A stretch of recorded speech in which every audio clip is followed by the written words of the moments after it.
너는?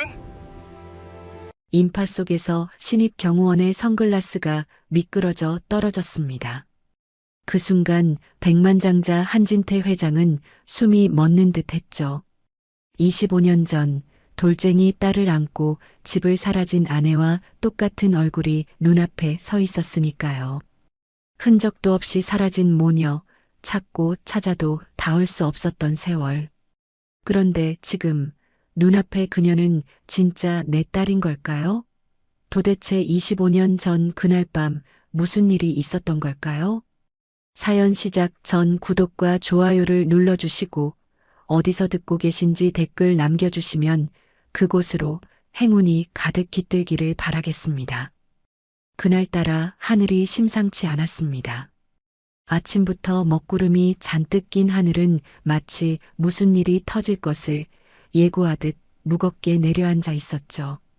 서울 시내 한복판의 야외 행사장에는 수백 명의 인파가 빼곡히 들어차 있었습니다.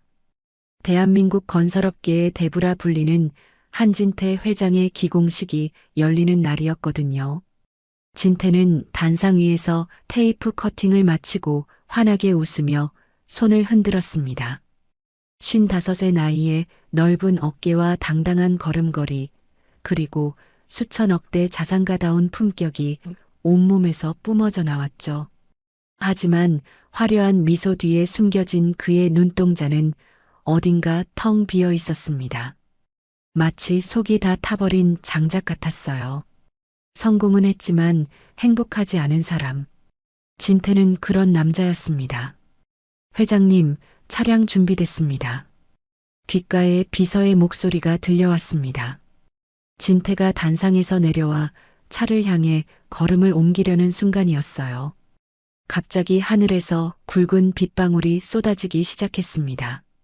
처음엔 후두둑 떨어지던 비가 삽시간에 억수같이 퍼부었죠.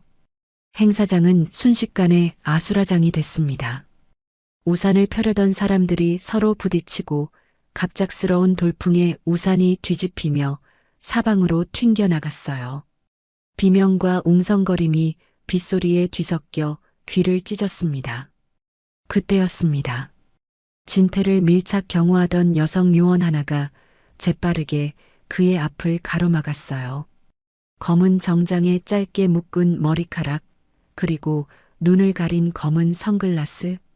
수연이라는 이름의 이 젊은 경호원은 밀려드는 군중 사이에서 진태를 지키기 위해 온몸으로 벽을 만들었습니다. 사람들이 파도처럼 밀려들었지만 수연은 꿈쩍도 하지 않았어요. 마치 바위처럼 단단하게 버텼죠. 하지만 바로 그 순간 폭우에 흠뻑 젖은 선글라스가 미끄러지듯 코에서 흘러내렸습니다. 수연이 손을 뻗어 잡으려 했지만 이미 늦었어요. 선글라스는 차가운 바닥 위로 떨어지며 산산조각이 났습니다. 수연은 순간적으로 눈을 질끈 감았다가 다시 떴죠. 빗물에 젖은 머리카락이 얼굴에 달라붙은 채로요. 그리고 그녀의 맨얼굴이 진태의 눈앞에 드러났습니다. 시간이 멈췄습니다. 정확히 말하면 진태의 심장이 멈춘 것 같았어요. 숨도 쉬어지지 않았습니다. 귓가를 때리는 빗소리도 아우성치는 군중의 함성도 한순간에 사라져버렸죠. 오직 눈앞에 그 얼굴만이 또렷하게 보였습니다. 갸름한 얼굴선, 살짝 올라간 눈꼬리, 그리고 빗물에 젖어 반짝이는 그 눈동자까지. 진태의 입술이 파르르 떨렸습니다. 목구멍 깊숙한 곳에서 무언가가 치밀어 올랐어요.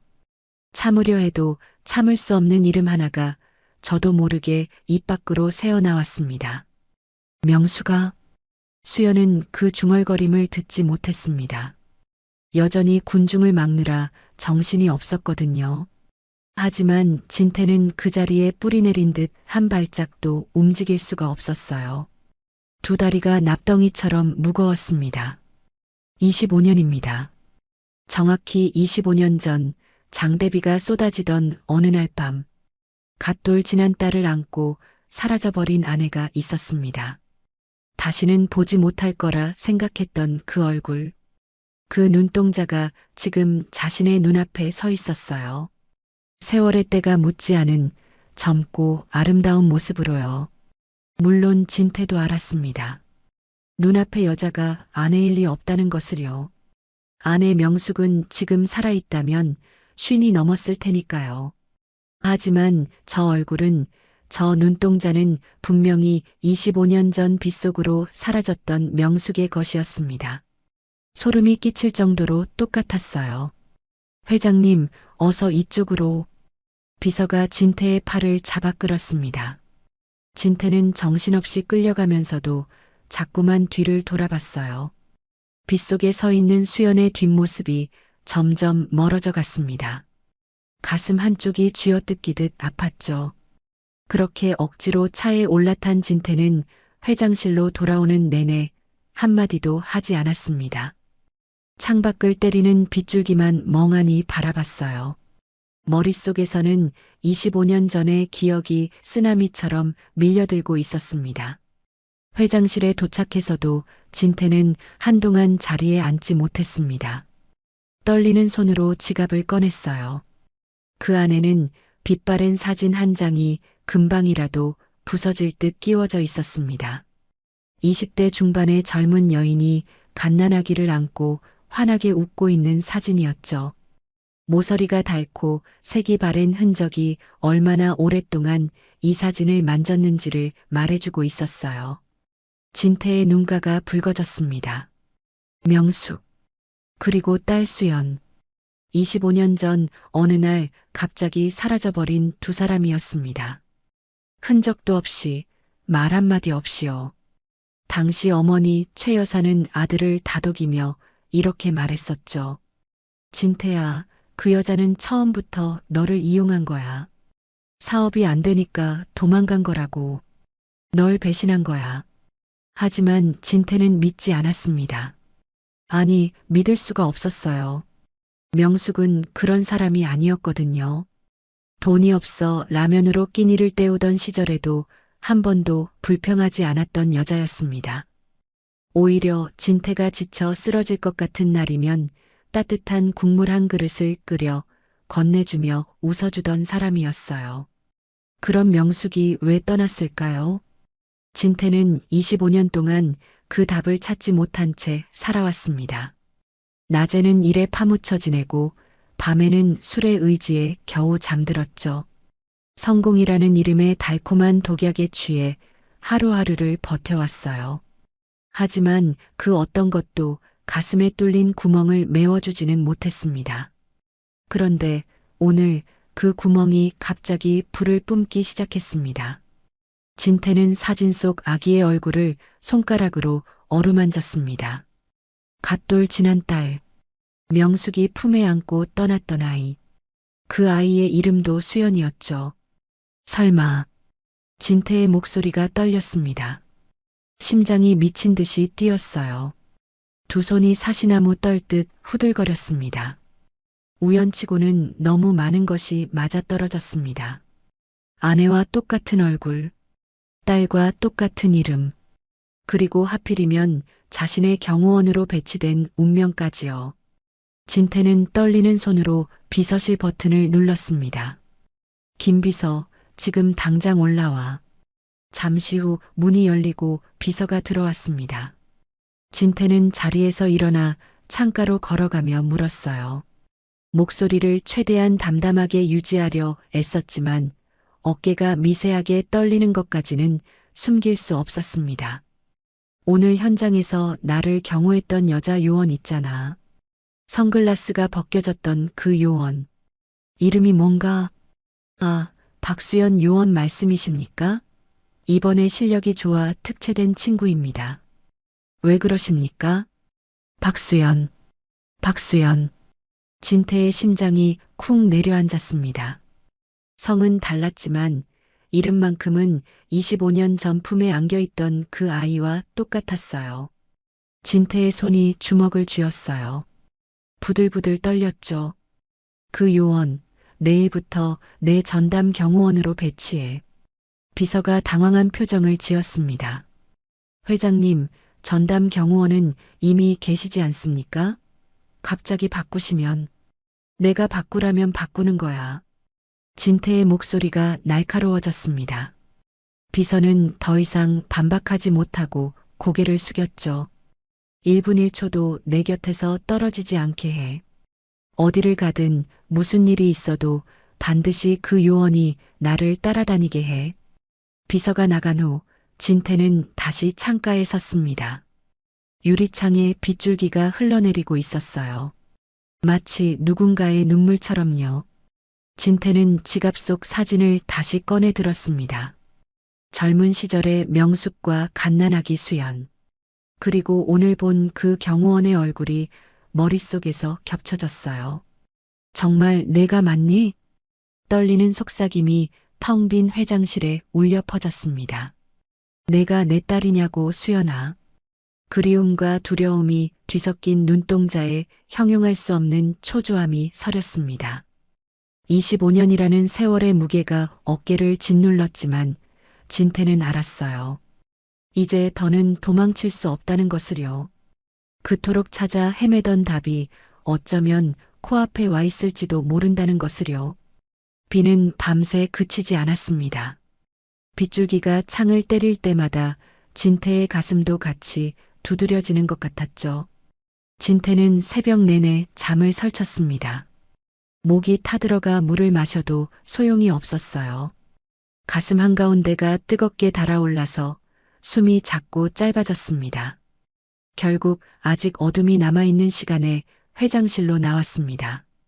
불을 켜자 넓은 공간이 차갑게 밝아졌죠. 책상 위에는 비서가 올려둔 서류가 가지런히 쌓여 있었습니다. 진태는 서류를 넘기는 척했지만 글자는 하나도 머리에 들어오지 않았죠. 펜 끝이 종이 위를 헤매는 동안 그의 시선은 자꾸 어제의 그 얼굴을 찾고 있었습니다. 마치 눈앞에 다시 나타나기라도 할 것처럼요. 아침이 밝자 직원들의 발소리가 복도에 퍼졌습니다.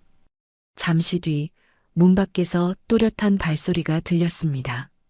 일정한 박자, 흔들림 없는 걸음. 경호원 특유의 걸음이었습니다. 문이 열리고 수연이 들어섰습니다. 검은 정장, 단정히 묶은 머리, 똑바로 편 어깨.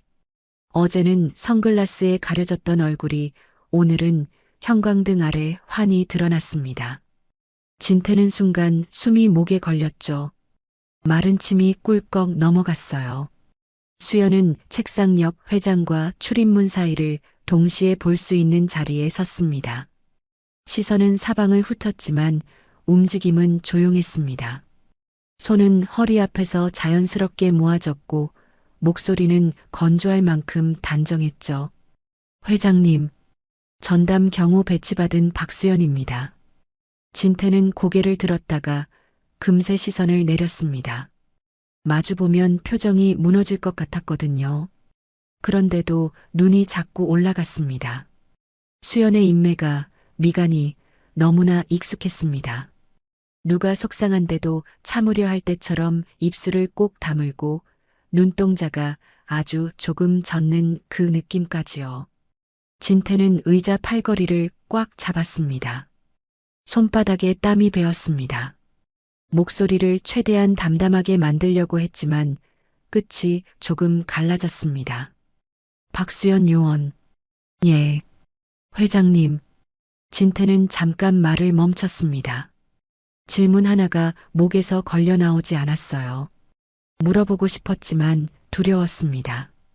대답이 어떤 것이든 지금의 자신이 감당할 수 있을지 확신이 없었거든요. 그럼에도 진태는 결국 입을 열었습니다.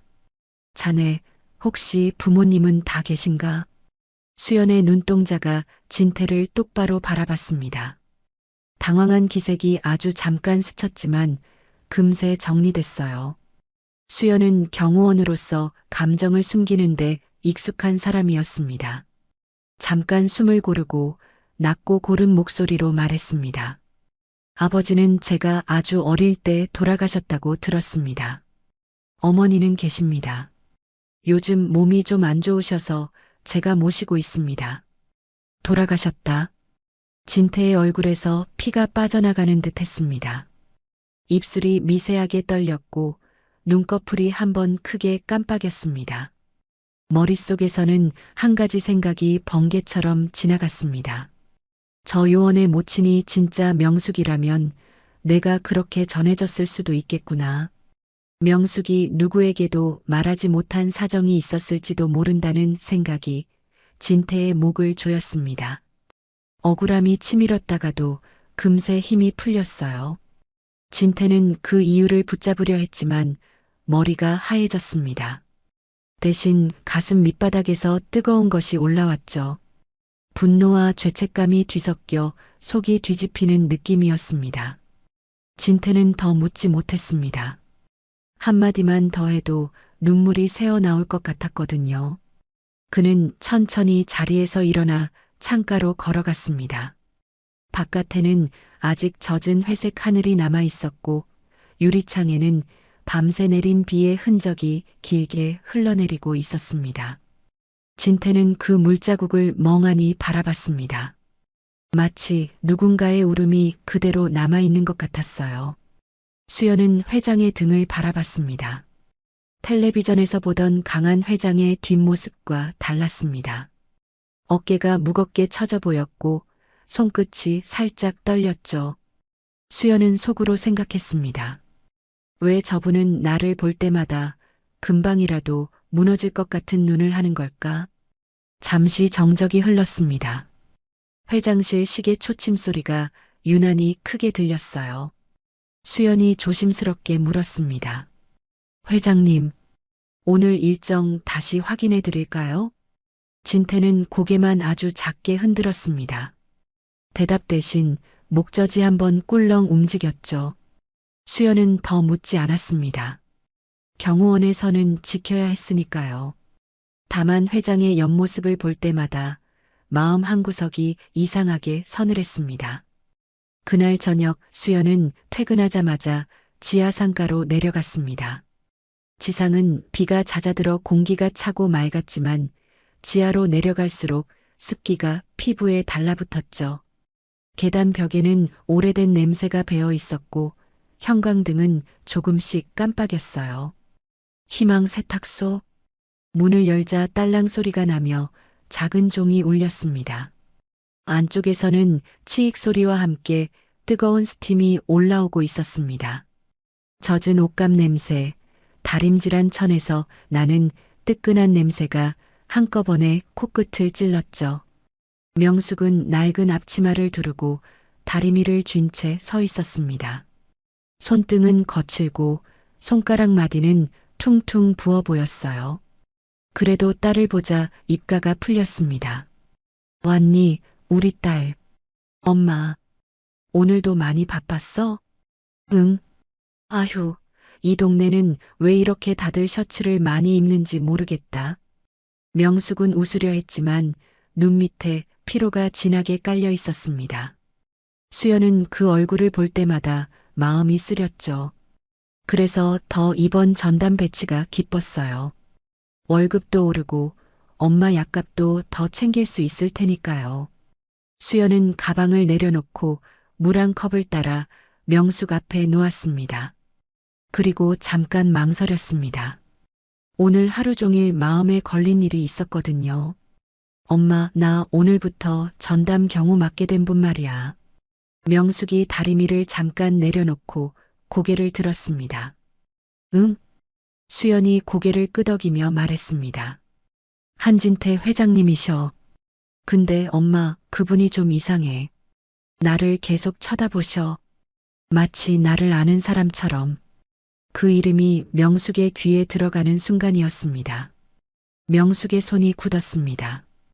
표정이 하얗게 질렸고 눈동자가 크게 흔들렸어요. 손에 들고 있던 분무기가 힘없이 미끄러져 바닥으로 떨어졌습니다. 물이 튀었고 동시에 스팀이 치익하고 올라와 명숙의 뺨을 스쳤습니다. 수연이 놀라 뛰어갔습니다. 엄마, 뜨거워. 괜찮아?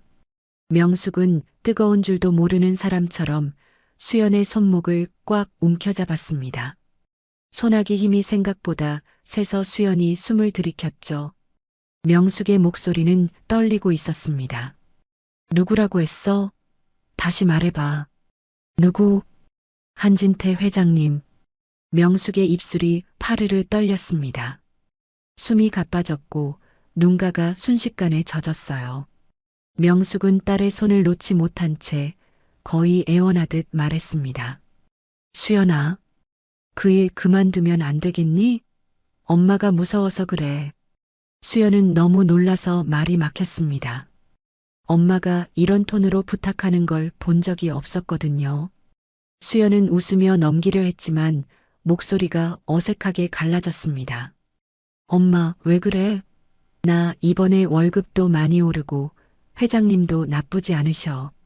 근데 왜 갑자기 겁을 내? 명숙은 입을 열었다가 닫았습니다. 말이 목에서 막히는 표정이었습니다. 오래된 공포가 다시 살아난 사람처럼 어깨가 잘게 떨렸죠. 수연은 그 떨림을 보며 가슴이 서늘해졌습니다.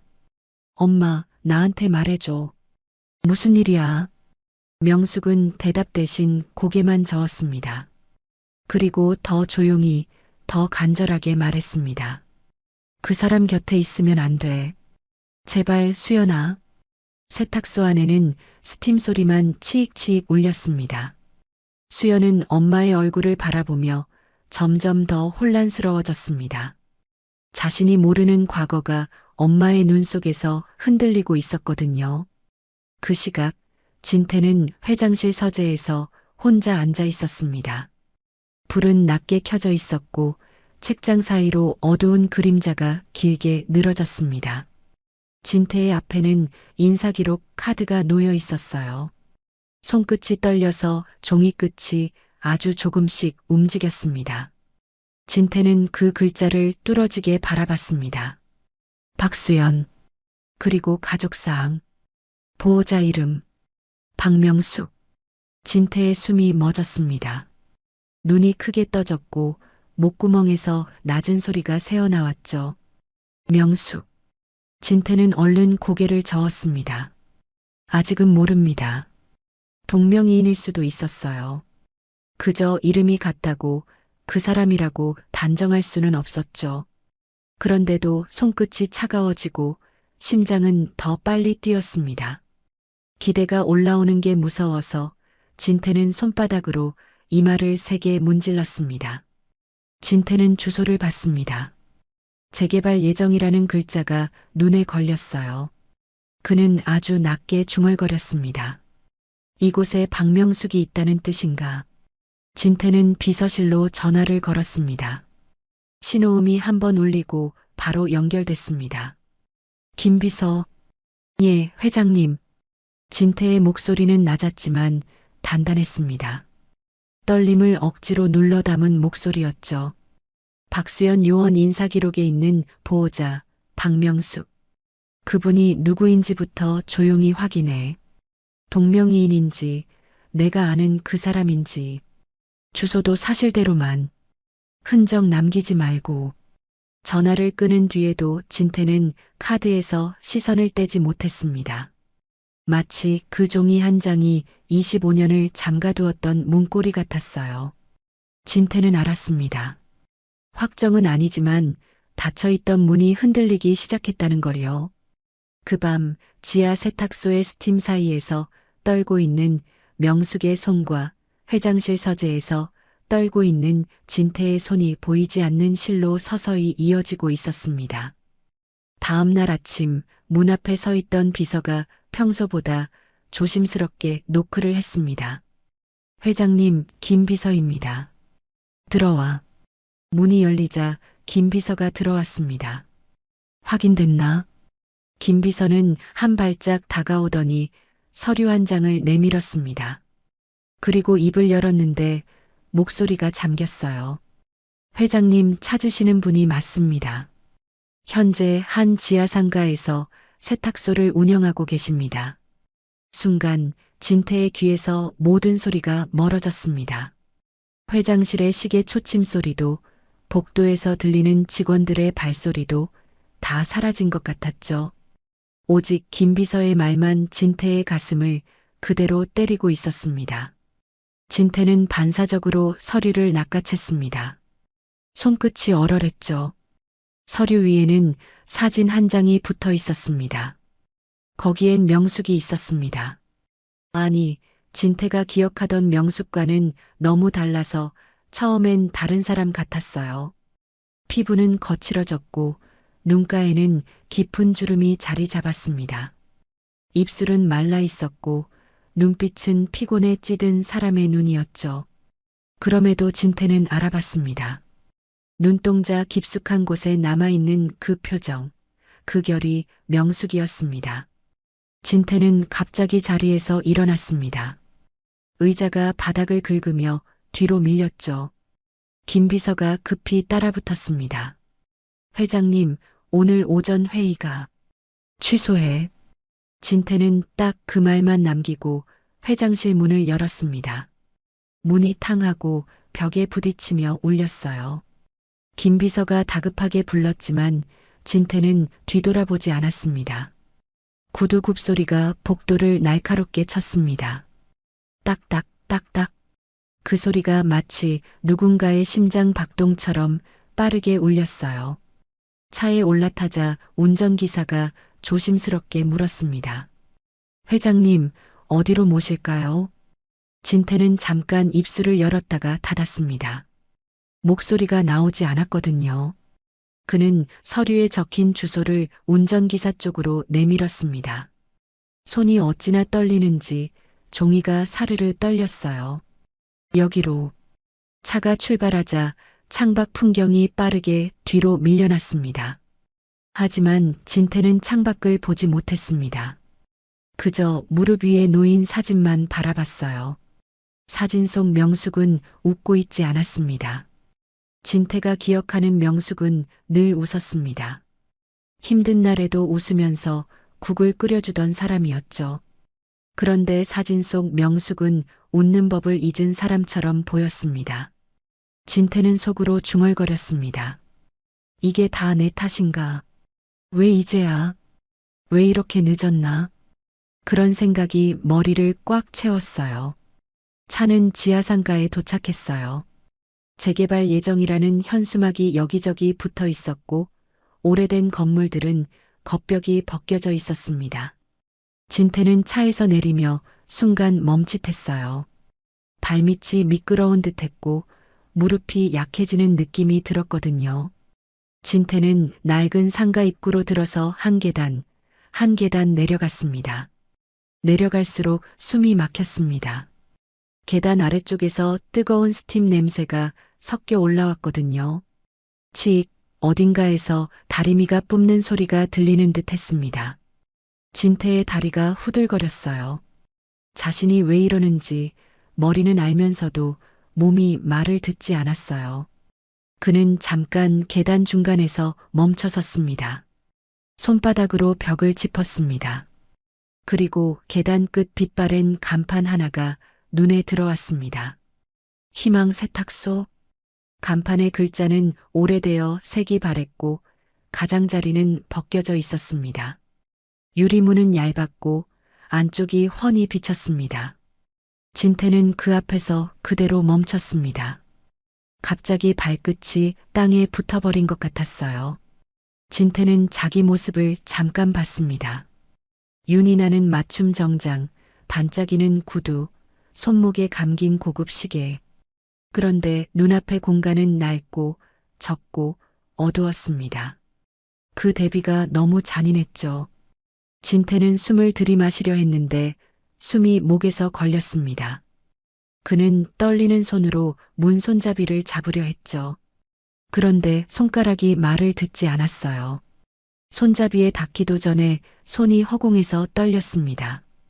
진태는 결국 문을 열지 못하고 유리창 너머로 안을 바라봤어요. 치익하는 스팀이 자욱했습니다. 그 스팀 사이로 한 여자의 뒷모습이 보였어요. 명숙이었습니다. 50대 초반. 거칠게 묶은 머리카락 사이로 희끗한 흰머리가 섞여 있었습니다. 목덜미는 땀에 젖어 있었고 낡은 앞치마 끈이 허리에 단단히 묶여 있었죠. 그녀는 다리미를 쥔 손을 쉴 새 없이 움직였습니다. 다리미판 위의 셔츠가 한 번 펴질 때마다 스팀이 치익하고 올라왔습니다.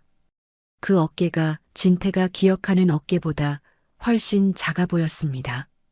그리고 안으로 굽어 있었습니다. 하루 종일 남의 옷을 다리느라 몸이 그렇게 굳어버린 것 같았어요. 진태의 목이 메었습니다. 숨을 쉬면 울음이 나올 것 같아서 숨을 참았습니다. 하지만 참는다고 가슴이 편해지지는 않았죠. 오히려 더 아팠습니다. 그때 진태는 문득 떠올렸습니다. 이 여자의 손에 예전에 은가락지를 끼워준 날을요. 형편이 넉넉하지 않아 번쩍이는 반지가 아니라 작은 은가락지였지만 명숙은 그걸 끼고 웃었습니다. 여보, 나 이거 평생 낄게요. 그러던 사람이었죠. 그런데 지금 명숙의 손에는 은가락지가 아니라 무거운 다리미가 들려 있었습니다. 진태는 유리창에 이마를 거의 붙일 듯 가까이 다가갔습니다. 유리에 맺힌 습기 때문에 안이 흐릿해졌다가도 스팀이 거치면 다시 선명해졌어요. 마치 진실이 숨었다가 드러나기를 반복하는 것 같았습니다. 진태의 눈가가 뜨거워졌습니다. 눈물이 차오르는 게 느껴졌죠. 그는 입술을 깨물었습니다. 지금 여기서 울어버리면 다시는 문을 열지 못할 것 같았거든요. 그런데도 발이 움직였습니다. 아니, 발이 아니라 마음이 먼저 움직였는지도 모릅니다. 진태는 홀린 사람처럼 문 손잡이를 잡았습니다. 이번엔 손이 잡혔어요. 손잡이는 차가웠습니다. 그 차가움이 오히려 진태를 깨웠습니다. 진태는 유리문을 천천히 밀었습니다. 딸랑. 문 위에 달린 작은 종이 울렸습니다. 그 소리가 좁은 세탁소 안을 가르고 들어갔어요. 스팀 소리도 잠깐 멈춘 듯 조용해졌습니다. 명숙은 다리미질에 열중해 있다가 손을 멈췄습니다. 그리고 아주 천천히 고개를 들었습니다. 마치 고개를 드는 것조차 두려운 사람처럼요. 그 순간 두 사람의 시선이 공중에서 맞부딪혔습니다. 진태는 숨이 멎었습니다. 눈앞의 얼굴이, 사진 속 얼굴이, 기억 속 얼굴이 한꺼번에 겹쳤습니다. 세월이 만든 주름과 지친 눈빛이 분명히 있었지만 그래도 명숙이었습니다. 진태는 입술을 떨었습니다. 이름을 한 번에 부를 수가 없었어요. 목구멍이 꽉 막힌 느낌이었습니다. 진태는 겨우 소리를 내뱉었습니다. 너무 작아서 자신도 들릴까 말까 했죠. 명수가. 그 목소리가 명숙의 귀에 닿는 순간이었습니다. 명숙의 눈동자가 크게 흔들렸습니다. 경악이 먼저 올라왔고 그 다음엔 공포가 덮쳤죠. 마치 눈앞의 사람이 아니라 유령인 것처럼요. 입이 벌어졌는데 소리가 바로 나오지 않았습니다. 숨이 턱 막힌 얼굴이었습니다. 명숙의 손에 들려있던 다리미가 힘없이 내려앉았습니다. 툭! 다리미판 위로 다리미가 떨어지며 작은 충격이 퍼졌어요. 그와 동시에 스팀 소리가 줄어들었습니다. 치익하던 소리마저 잦아들자 좁은 세탁소 안에는 이상할 만큼 고요가 내려앉았어요. 그 고요 속에서 들리는 건 두 사람의 숨소리뿐이었습니다. 진태의 거친 숨, 명숙의 떨리는 숨이 서로 부딪혔죠. 진태의 눈에 눈물이 맺혔습니다. 그 눈물이 뺨을 타고 흘러내리려는 찰나 명숙의 입술이 떨렸습니다. 비명이 터져나오기 직전의 얼굴이었죠. 진태는 한 걸음 더 다가가고 싶었어요. 하지만 발끝이 움직이지 않았습니다. 이 공간의 공기 자체가 두 사람을 묶어놓은 것 같았어요. 25년의 시간이 스팀처럼 자욱하게 그 사이에 걸려 있었습니다. 그리고 그 팽팽한 긴장 속에서 세탁소 안의 시간은 다시 멈춰버린 듯 했습니다. 당신이 여길 어떻게 해? 명숙이 겨우 말을 뱉어냈어요. 진태가 떨리는 목소리로 대답하려는 순간 명숙은 더 크게 소리쳤습니다. 마치 소리를 질러야만 이 악몽이 깨질 것처럼요. 오지 마. 가까이 오지 마.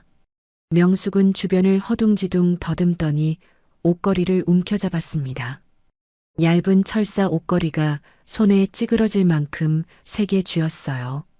진태가 조심스럽게 한 걸음 다가가자 명숙은 비명을 질렀습니다. 이제 와서 어딜 오느냐고. 우리 수연이까지 또 뺏어가려고 온 거야? 명숙의 눈에는 반가움 같은 건 없었습니다. 지독한 원망과 공포가 뒤섞여 있었죠. 진태는 그 눈빛에 가슴이 찌릿하게 저렸습니다. 숨이 목에서 걸렸어요. 명수가 아니야. 나는.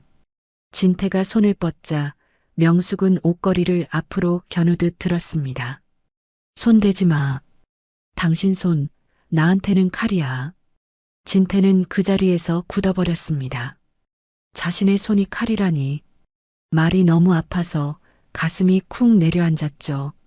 그는 무의식적으로 가슴을 움켜쥐었습니다. 심장이 멎는 것처럼 아팠습니다. 진태는 떨리는 목소리로 숨을 고르며 말했습니다. 명수가 뺏어가다니 무슨 소리야. 당신 그날 왜 사라진 거야? 어머니는 당신이 갑자기 떠났다고 하셨어. 나를 배신했다고. 명숙의 눈이 더 커졌습니다. 그리고 곧바로 피가 돌기 시작했어요. 눈에 핏발이 서며 목소리가 날카롭게 바뀌었습니다. 내가 당신을 배신해? 명숙은 허리가 굽은 것도 잊은 사람처럼 몸을 앞으로 세웠습니다. 당신 어머니가 나한테 뭐라 그랬는지 알아? 가진 것도 없는 게 우리 아들 앞길 막지 마라. 아들도 못 낳는 주제에 어디서 대접을 바라냐. 사람 취급도 안 했어. 진태는 입술을 떨며 고개를 저었습니다. 그럴 리가. 우리 어머니가. 그럴 리가 없다고? 명숙은 씁쓸하게 웃었는데 그 웃음은 눈물 냄새가 났습니다. 당신 앞에서는 웃었지. 당신만 있으면 어머님이 얼마나 인자한지 알아? 근데 당신이 문만 나서면 그 얼굴이 확 바뀌었어. 나를 지옥으로 밀어 넣었다고. 당신 없을 때만. 명숙의 눈시울이 붉어졌습니다. 세탁소의 뜨거운 스팀 때문만은 아니었어요. 오래 눌러둔 이야기가 목구멍까지 차올라 있었죠. 명숙은 숨을 떨구며 25년 전으로 돌아갔습니다. 그때도 아침이었습니다. 남편은 서류 가방을 들고 대문을 나서며 말했죠. 다녀오겠습니다, 어머니. 시어머니는 그때만 해도 인자하게 웃었습니다. 목소리도 부드러웠어요. 에구, 우리 착한 며느리 고생시키지 말고 얼른 다녀와라. 몸 조심하고. 명숙은 그 말을 믿었습니다. 그래도 마음 한구석은 늘 불안했죠. 남편 발소리가 멀어지고 대문이 닫히는 소리가 나자마자 공기가 바뀌었거든요. 쾅! 대문이 닫히는 소리와 함께 시어머니의 얼굴이 순식간에 굳었습니다. 눈빛이 차가워졌어요. 시어머니는 명숙이 차려놓은 밥상 쪽으로 다가오더니 한 손으로 밥상을 확 밀어버렸습니다. 그릇이 바닥에 떨어지며 깨졌습니다. 된장국이 쏟아지고 김이 훅 올라왔죠. 시어머니의 목소리가 집안을 찢었습니다. 아들도 못 낳는 주제에 어디서 꼬박꼬박 아침밥을 먹어. 명숙은 얼어붙은 채로 바닥을 바라봤습니다. 손이 떨려서 깨진 그릇을 줍지도 못했어요. 그날 이후로 남편이 없는 시간은 늘 그랬습니다. 숨 쉴 틈이 없었죠. 그렇게 명숙이 버티며 살던 중 진태가 장기 출장 갔던 겨울밤이었습니다. 그날은 눈보라가 몰아쳤습니다. 바람이 문틈으로 휘파람처럼 들어왔고 방 안까지 서늘했죠. 명숙은 어린 수연을 포대기에 감싸 안고 있었습니다. 갓돌 지난 아이의 숨결이 뜨거웠어요. 시어머니는 마당으로 나가더니 명숙의 짐가방을 하나씩 던졌습니다. 가방이 눈 위로 퍽퍽 떨어졌어요. 그리고 소리쳤습니다. 너만 없으면 내 아들 부자 될 팔자라는데 네가 앞길을 꽉 막고 있어. 너 때문에 우리 진태 사업이 잘 안 되는 거야. 명숙은 그 자리에 무너질 뻔했습니다. 무당의 말을 들먹이며 저주를 퍼붓는 목소리. 그 말이 정말 믿겨서가 아니라 그 말로 사람을 죽일 듯 몰아붙이는 게 무서웠던 겁니다. 그때 시어머니가 종이 몇 장을 내밀었습니다. 네가 직접 쓴 거야. 명숙이 본 건 이혼 서류였습니다. 명숙이 쓴 적도 없는 글씨가 명숙 이름으로 적혀 있었죠. 그리고 쪽지 한 장이 더 있었습니다. 내 발로 나간다. 그런 말이 쓰여 있었습니다. 시어머니는 명숙에게 도장을 찍으라고 지장을 찍으라고 몰아붙였습니다. 명숙은 울면서 고개를 저었습니다. 어머님, 저는 갈 데가 없어요. 수연이도 있는데. 시어머니는 냉정하게 말했습니다. 그건 네 사정이고 내 집에서 나가. 당장. 명숙은 결국 갓 돌진한 수연을 포대기에 싸고 눈보라 속으로 밀려났습니다. 그때 명숙이 느낀 건 슬픔만이 아니었습니다. 살아야 한다는 공포였죠. 숨을 쉬면 찬 공기가 폐로 칼처럼 들어왔습니다. 명숙은 세탁소 바닥을 내려다보며 말을 이었습니다. 목소리가 낮아졌지만 그 낮음이 더 무서웠어요. 연고도 없는 곳에서 내가 할 수 있는 게 뭐가 있었겠어. 식당 설거지부터 파출부까지 안 해본 일이 없었어. 명숙은 자신의 손을 들어 보였습니다. 거칠게 갈라진 손, 마디마디 굳은 살. 손끝은 늘 물에 불어 있었고 겨울이면 피가 났습니다. 한겨울에 찬물에 손 담그면 살이 터져. 그래도 멈출 수가 없었어. 수연이 먹여 살려야 하니까. 그런데 그 고생 속에서도 명숙을 더 숨게 만든 게 있었습니다. 시어머니의 경고였죠. 명숙의 귀에는 지금도 그 목소리가 환청처럼 남아 있었습니다. 내 아들 근처에 얼씬도 마라. 명숙은 그래서 늘 도망치듯 살았습니다. 어디서 일하다가도 누가 아는 사람일까봐 고개를 숙였고 수연에게도 눈에 띄지 말라고 말하곤 했죠. 명숙은 잠깐 숨을 멈추고 앞치마 안쪽에서 낡은 사진을 꺼내려는 듯 손을 허리께로 가져갔다가 멈췄습니다. 그리고 고개를 저었습니다. 아직 꺼낼 용기가 없었어요. 대신 눈이 젖은 채로 말했습니다. 밤마다 당신 사진을 봤어. 울다가도 찢어버리고 싶었지. 근데 그럴 수가 없더라. 명숙은 목이 메어 잠깐 말을 못했습니다. 그리고 겨우 다시 이어갔어요. 수연이한테 아빠 얼굴 하나도 안 남겨주면 그게 더 미안할 것 같았거든. 그래서 못 찢었어. 결국 모서리가 다 닳고 해져서 형태도 흐릿해진 그 사진 한 장이 내가 버틴 25년의 전부였어. 진태는 그 말을 듣는 내내 움직이지 못했습니다. 자신이 서 있는 자리에서 명숙이 살아온 시간이 그대로 들려오고 있었죠.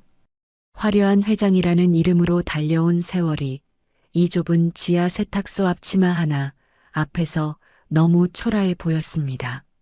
명숙은 끝내 고개를 들었습니다. 눈물로 번진 눈빛이 진태를 꿰뚫었습니다. 내 얼굴이 지금 이 모양이 된 게, 내 허리가 이렇게 굽은 게 다 수연이 키우려고 그런 거야. 꽃 같던 20대의 얼굴은 이미 사라졌습니다. 남은 건 노동으로 닳아버린 손과 세월에 굽어버린 허리뿐이었죠. 명숙의 50 넘은 삶은 화려한 사모님이 아니라 이 좁고 어두운 지하 세탁소의 낡은 앞치마에 갇혀 있었습니다. 그 말을 끝내자 명숙은 옷걸이를 든 손을 조금 내렸습니다. 하지만 경계는 풀리지 않았습니다. 원망은 그대로였고 공포도 그대로였어요. 진태는 입술을 열었지만 아무 말도 나오지 않았습니다. 눈에 맺힌 눈물이 뺨을 타고 떨어지려 했죠. 그리고 진태는 마침내 무너졌습니다. 가슴을 쥐어뜯듯 움켜잡더니 그대로 바닥을 내리쳤어요. 손바닥이 차가운 시멘트에 닿는 소리가 둔하게 울렸습니다. 진태의 목소리가 갈라졌습니다. 어머니, 어찌 제게 이러셨습니까? 진태는 고개를 들고 허공을 바라봤습니다. 마치 그곳에 시어머니가 서 있기라도 한 듯이요. 진태는 울먹이며 말을 토해냈습니다. 자상한 분인 줄만 알았습니다. 제 앞에서는 그렇게 웃으시더니 어떻게 제 눈을 가리고 명숙이를. 명숙은 입술을 꽉 깨물었지만 더는 아무 말도 하지 않았습니다. 이미 다 했으니까요. 대신 두 손을 가슴께로 모아 꼭 쥐었습니다. 몸이 아직도 떨리고 있었죠. 진태는 갑자기 주저앉은 자세 그대로 숨을 헐떡였습니다. 그리고 눈가에 맺힌 눈물이 뺨을 타고 흘렀습니다. 그 순간 진태의 머릿속을 찍고 들어오는 장면이 있었습니다. 5년 전 어머니의 임종 자리였어요. 하얀 병실, 약냄새, 기계음, 침대 위에 누운 어머니가 진태의 손을 꽉 잡았었습니다. 그 손은 차갑고도 집요했죠. 어머니는 마지막까지도 같은 말을 했습니다. 진태야, 이제 제발 명숙이 있고 새 장가 가라. 애미 소원이다. 그때 진태는 어머니가 자신을 걱정해서 그러는 줄 알았습니다. 아들이 혼자 살까봐, 상처를 붙잡고 무너질까봐 그러는 줄로만 믿었죠. 그런데 지금은 달랐습니다. 그 말이 사랑이 아니라 끝까지 진실을 숨긴 것이라는 걸 이제야 알았어요. 진태는 이를 악물고 고개를 떨궜습니다. 이제는 따져 물을 수도 없었습니다. 이미 세상을 떠난 사람이었거든요. 그 사실이 더 미치게 만들었습니다. 진태는 피눈물을 흘리며 숨죽여 울었습니다. 그러다 진태는 무너지듯 벽에 등을 기대었습니다. 축축한 지하벽이 등에 닿았지만 차갑다는 생각도 못했어요. 머릿속이 과거로 끌려갔습니다. 명숙이 사라진 직후였습니다. 진태는 미친 듯이 찾았습니다. 밤낮 없이 뛰어다녔어요. 경찰서도 가고 주변 사람들에게 묻고 명숙이 좋아하던 시장 골목까지 뒤졌습니다. 혹시나 하고 새벽에 집 앞 골목에 서 있던 날도 있었습니다. 비가 오면 더 미친 듯이 나갔죠. 25년 전 그날도 비가 내렸으니까요. 그런데 그때마다 어머니가 막아섰습니다. 어머니는 어느 날 진태 앞에 서류 봉투를 툭 던져 놓았어요. 마치 끝을 보라는 듯이요. 진태야, 이게 현실이다. 진태가 봉투를 열자 종이가 여러 장 나왔습니다. 이혼 동의서, 명숙이 직접 서명한 것처럼 보였죠. 그리고 위자료 500만 원 수령이라고 적힌 영수증도 있었습니다. 금액이 적어 오히려 더 잔인하게 느껴졌어요. 마지막으로 편지 한 장이 나왔습니다.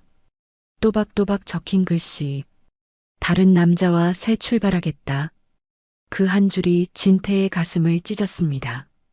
진태는 종이를 부들부들 떨며 붙잡고 어머니를 바라봤습니다. 어머니, 이게 진짜입니까? 어머니는 눈 하나 깜빡하지 않고 말했죠. 너도 봤잖아. 저 여자는 처음부터 돈만 보고 너한테 온 거야. 사업이 안 되니까 도망간 거라고. 이제 잊어라. 진태는 믿고 싶지 않았습니다. 하지만 그때의 진태는 모든 게 무너져 있었습니다. 연이은 사업 실패로 빚에 허덕였고 사람들에게도 외면당했죠. 자신이 폐인처럼 느껴질 만큼 바닥이었습니다. 그런 자신을 명숙이 떠날 수도 있겠다는 자괴감이 어머니의 말에 힘을 실어줬습니다. 그래도 진태는 버텼습니다. 마지막 한 번만이라도 확인하고 싶었어요. 명숙 얼굴을 직접 보고 내가 진짜 그랬냐고 묻고 싶었습니다. 그래서 또 나가려 했죠. 그때 어머니가 진태의 팔을 붙잡고 울먹이며 말했습니다. 내가 찾아가면 그 여자 새 인생 망치는 거다. 제발 그냥 보내줘라. 너까지 망가질 거다. 진태는 그 말에 꺾였습니다. 어머니가 거짓말을 할 리 없다고, 어머니만은 자신을 속이지 않을 거라고 믿었으니까요. 그렇게 진태는 술과 일에 파묻혔습니다. 낮에는 일로 버티고 밤에는 술로 쓰러졌죠. 세월은 그렇게 25년을 지나가 버렸습니다. 진태는 벽에 기대선 채 목이 메어 중얼거렸습니다. 지금 생각하면 전부 어머니의 각본이었는데 그땐 알 수가 없었어. 명숙은 진태의 말을 듣고도 고개를 돌렸습니다. 동정하고 싶지 않았어요. 늦은 후회가 무슨 소용이냐는 생각이 먼저 올라왔죠. 하지만 명숙의 눈가도 젖어 있었습니다. 분노와 슬픔이 한꺼번에 밀려오고 있었으니까요. 바로 그때였습니다. 딸랑. 세탁소 문에 달린 종이 요란하게 울렸습니다. 그 소리가 마치 칼로 공기를 베는 것처럼 날카롭게 퍼졌죠. 두 사람은 동시에 굳었습니다. 엄마 나왔어. 근데 가게 앞에 웬 고급차가. 씩씩하게 문을 열고 들어오던 수연이 그대로 멈춰 섰습니다. 눈이 크게 떠졌고 입술이 살짝 벌어졌어요. 좁고 눅눅한 지하 세탁소 한가운데 눈물범벅이 된 엄마가 서 있었고 그 앞에는 대한민국 최고의 자산가인 진태가 주저앉아 있었습니다. 믿기지 않는 장면이었죠. 수연은 한 걸음 앞으로 나가려다 멈췄습니다. 경호원으로서의 본능이 먼저 반응했어요. 낯선 위험을 감지한 사람처럼 몸이 긴장했습니다. 수연은 재빨리 명숙 쪽으로 달려가 엄마 앞을 막아섰습니다. 회장님? 어떻게 여기에? 수연의 목소리가 떨렸습니다. 놀람과 경계가 섞인 목소리였죠. 그리고 곧바로 수연은 진태를 향해 소리쳤습니다. 회장님, 저희 엄마한테 무슨 짓을 하신 겁니까? 그 순간 진태의 가슴에 대못이 박혔습니다. 회장님, 그 차갑고 딱딱한 호칭이 진태를 사람으로 보지 않는 선처럼 느껴졌어요. 딸이 자신을 아버지가 아니라 회장으로 부르고 있었습니다. 그리고 그 딸이 자신으로부터 엄마를 지키려 서 있었습니다. 진태는 수연의 얼굴을 차마 쳐다보지 못했습니다. 고개를 숙인 채 어깨가 들썩였습니다. 숨이 끊어질 듯 울음이 올라왔죠. 명숙은 수연의 목소리를 듣자마자 본능적으로 딸의 손을 꽉 움켜잡았습니다. 손끝에 힘이 바짝 들어갔어요. 명숙은 공포에 질린 얼굴로 소리쳤습니다. 수연아, 이 사람 근처에 가지 마. 너 데려가려고 온 거야. 당장 나가게 해. 명숙의 눈빛은 마치 죽은 시어머니가 살아 돌아온 것처럼 떨리고 있었습니다. 수연은 영문을 몰라 더 당황했지만 엄마가 무너지는 걸 보니 더는 물러설 수 없었죠. 수연은 차가운 눈빛으로 진태를 똑바로 바라봤습니다. 회장님, 저희 집엔 무슨 일이신지 모르겠습니다만 저희 엄마가 힘들어 하시니 그만 가주십시오. 진태는 입술을 달싹였지만 말이 나오지 않았습니다.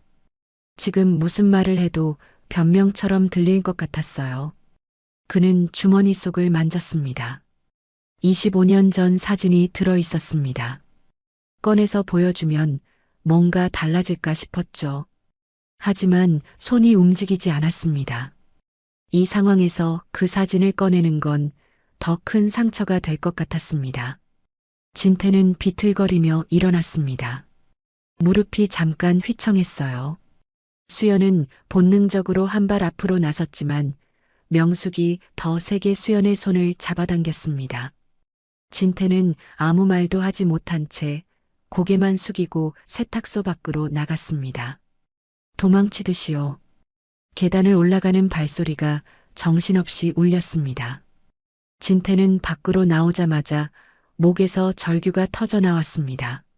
어머니, 당신이 대체 무슨 짓을 하신 겁니까?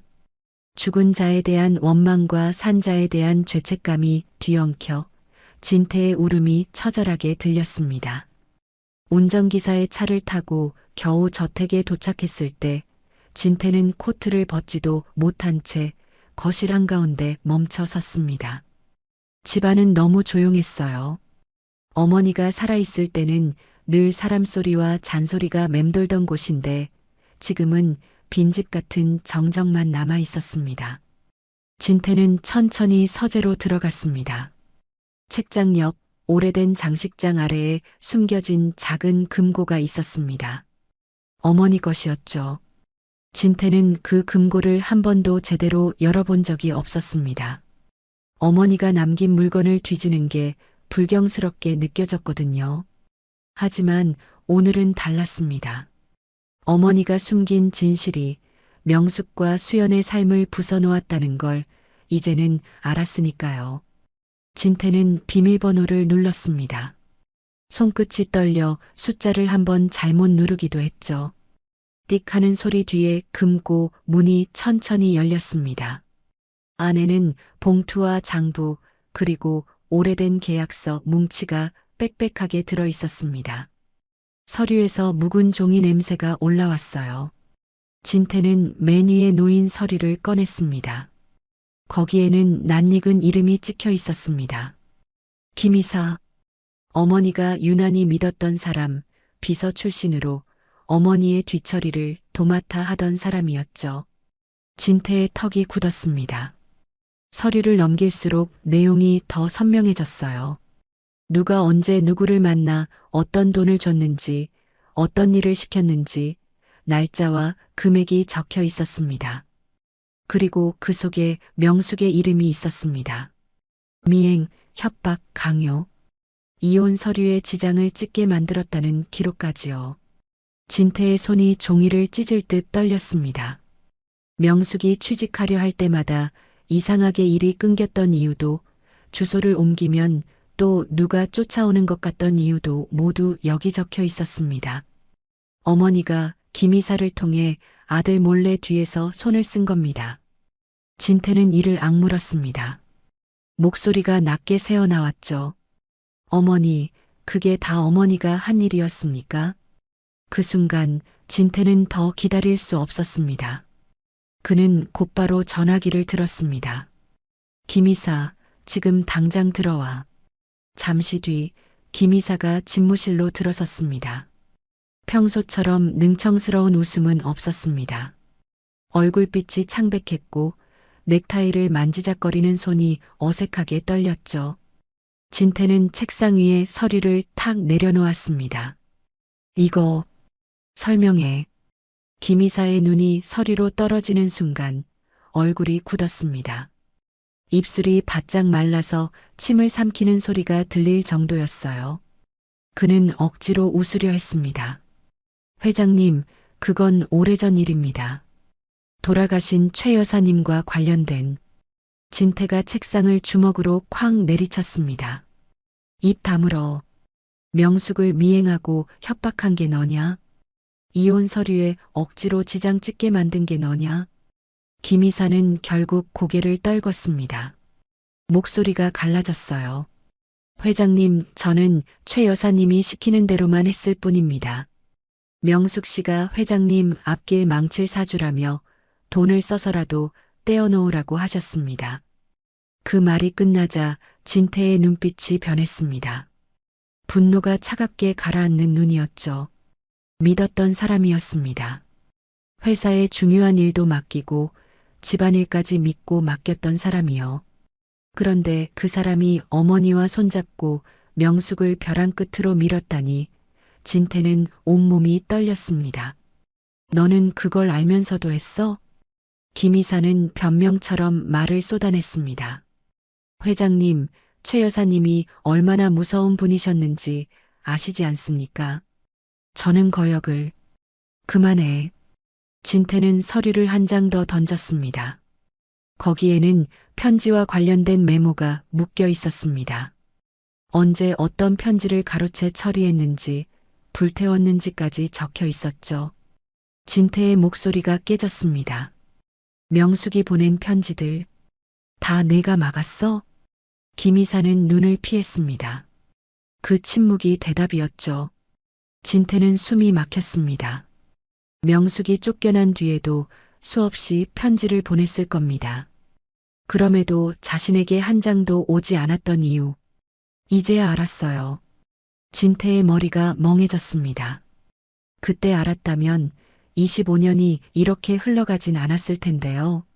진태는 결국 자리에서 일어나 거실로 나갔습니다. 거실은 넓고 화려했지만 그날은 텅 빈 동굴처럼 느껴졌습니다. 진태는 벽을 향해 주먹을 쾅 내리쳤습니다. 손이 아픈지도 몰랐어요. 어떻게 사람이 그럴 수가 있어? 소리가 거실 천장에 부딪혀 메아리 쳤습니다. 진태는 고개를 숙인 채 한참을 울었습니다. 분노도 죄책감도 후회도 한꺼번에 쏟아졌죠. 김이사는 더는 버티지 못하고 물러나려 했습니다. 진태가 말했습니다. 당장 나가. 그리고 내 눈앞에 다시 나타나지 마. 김이사는 고개를 숙이고 문을 나섰습니다. 복도를 걷는 그의 발걸음이 이상하게 흔들렸어요. 엘리베이터 앞에 서자 김이사의 손이 덜덜 떨렸습니다. 진태가 이 일을 파고들기 시작하면 자신은 끝이라는 걸 알고 있었죠. 김이사에게는 더 큰 공포가 있었습니다. 최 여사가 살아있을 때 그는 명숙 처리 비용이라는 명목으로 받은 돈을 빼돌렸습니다. 최 여사의 개인 재산도 슬쩍 빼내 자기 부동산에 넣었고 회사 자금까지 조금씩 손댄 적이 있었죠. 해외 계좌에 숨겨둔 돈도 있었습니다. 진태가 25년 전 일을 파헤치면 그 모든 흔적이 같이 올라올 게 뻔했습니다. 김이사는 이를 악물고 혼잣말처럼 내뱉었습니다. 이대로 무너질 순 없어. 저 기록들이 세상에 나오면 난 끝이야. 그의 눈빛이 서늘하게 식었습니다. 그는 주머니에서 휴대전화를 꺼내 누군가에게 전화를 걸었습니다. 목소리를 낮게 눌렀어요. 그래, 나야. 급하게 처리할 일이 생겼어. 사람 좀 보내. 전화를 끄는 김이사는 한참 동안 어두운 복도를 바라봤습니다. 그리고 아무 일도 없었다는 듯 천천히 걸음을 옮겼습니다. 그 시각 진태는 그 검은 기운을 전혀 눈치채지 못했습니다. 그는 서재 책상 앞에 앉아 종이와 펜을 꺼냈습니다. 손이 떨려 글씨가 삐뚤어졌지만 멈출 수가 없었어요. 오늘 세탁소에서 본 명숙의 눈빛이 수연이 뱉은 그 한마디가 계속 귀를 때렸거든요. 회장님, 진태는 펜을 꽉 쥐고 중얼거렸습니다. 명수가 수연아, 내가 너무 늦었지. 그는 밤새 뜬 눈으로 편지를 썼습니다. 사과의 말, 변명의 말, 늦은 후회의 말이 뒤엉켰어요. 종이는 몇 번이나 구겨졌다가 다시 펴졌습니다. 어떤 문장은 너무 부끄러워 찢어버리고 싶었고 어떤 문장은 너무 늦어서 눈물이 났습니다. 창밖이 조금씩 밝아질 무렵 진태는 마침내 편지를 봉투에 넣었습니다. 손가락으로 봉투 입구를 꾹 눌러 닫았죠. 그리고 창문을 한번 바라봤습니다. 비가 내리고 있었습니다. 마치 이 집의 죄를 씻어 내리려는 것처럼요. 진태는 코트를 집어들고 밖으로 나갔습니다. 경호원들이 따라붙으려 했지만 진태는 손을 들어 막았습니다. 오늘은 나 혼자 간다. 차가 빗줄기를 가르며 움직였습니다.